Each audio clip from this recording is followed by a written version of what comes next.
fuck are Haitians and how did the Haitian Revolution even start? Because this is where I'm going to go into him a little bit more afterwards.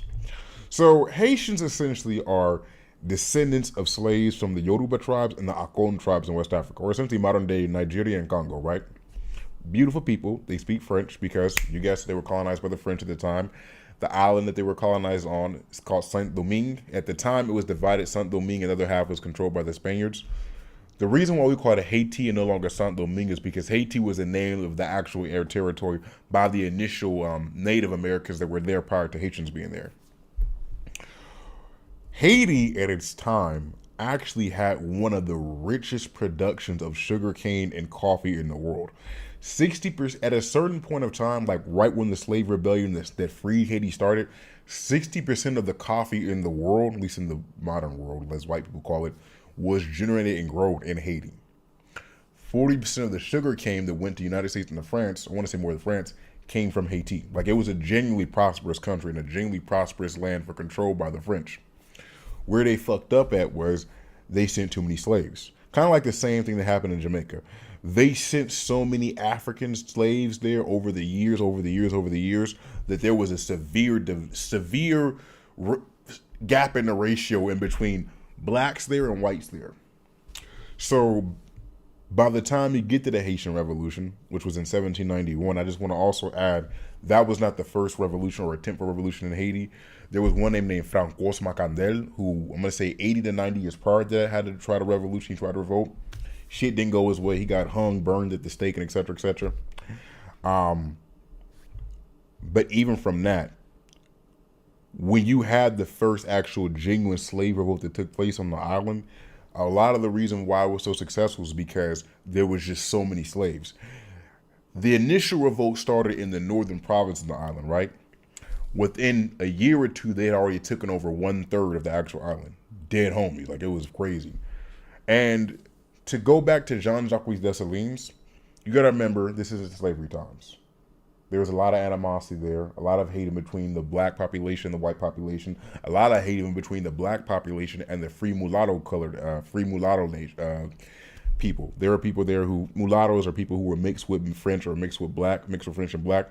A lot of them had the right to be free people of color. And a lot of them have the right to own slaves. Jean-Jacques Dessalines, in his last tenure of being a slave, he was owned by a free man of color, who he actually, at the end of his life, actually let him live with him afterwards because he turned out to be a good guy. Like, he actually bought him out of the first slavery contract that he was in with this one guy. So bringing all this up because when the Haitian Revolution took place, there were a lot of different participants, a lot of different leaders. The most known ones that we talk about are Toussaint Louverture and Jean-Jacques Dessalines. But there was also Duty Boukman. There was also Cecilia Fatim. There was a lot of different players in this. Some of the savagery, the brutal acts, the sexual assaults, the murders, the genocides that took place in that island is what kind of muddies, I'm going to say, the reputation. A lot of the reasons I think why there hasn't been an actual genuine movie in Hollywood about the Haitian Revolution was because of the crimes against humanity that took place by the hand of the Africans there, by the hand of the Haitians there. Like, it's well known that Jean-Jacques Dessalines in his last year, when it became official that we are free, we are a sovereign nation, et cetera, the 1804 massacre, which was the day he declared that all white people on the island be massacred, and they killed 20,000 plus just excess of people, just whites all over the island. Like, it was some insane shit. Even when you step out of his hatred to white people, which is understandable to a certain extent, what kind of muddies his legacy is because he was like that with his own people. So when you have the Haitian Revolution, there were multiple leaders and multiple different like sets and different little cliques that were warring against the French, and at times sided with them at certain points because, you know, it was like sometimes it was just a whole brain F of stuff. And to give an example, he would kill you for being insubordinate. He was known for killing you for being insubordinate. If you were with a rival group of people, a rival group of slaves or former slaves, and you disagree with something he did or you had an issue with his particular side, he would go kill you. It's well known how he went against and waged a battle against Toussaint Louverture's nephew.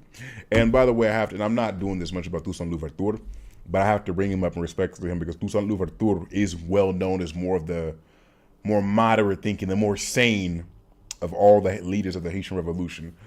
When he died in a jail in France, when he was set up and sent to a jail in France, there are a lot of people who allege that that plot that turned against him, that sent him and a lot of his leaders there, was to a certain degree orchestrated by Jean-Jacques Dessalines, because at that time Jean-Jacques Dessalines switched sides.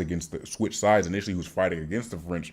Now he sided with the French because they promised sovereignty, etc., sovereignness to them, etc., etc. But then the French flipped again. This is when you get into Napoleon. Napoleon tried to reestablish slavery. Woo-woo.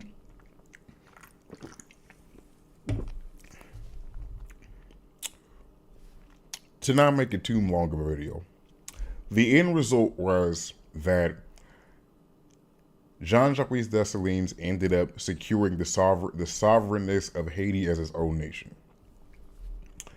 The end result of that was him becoming a very autocratic and very cruel and ruthless leader. Him ordering the massacre of thousands of white people. Him, even after, when he declared himself, quote unquote, governor for life of the island. Yeah, on some dictatorship, he declared himself governor of life of the island. The other aspect of that was him forcing all of the leftover population essentially into plantation labor.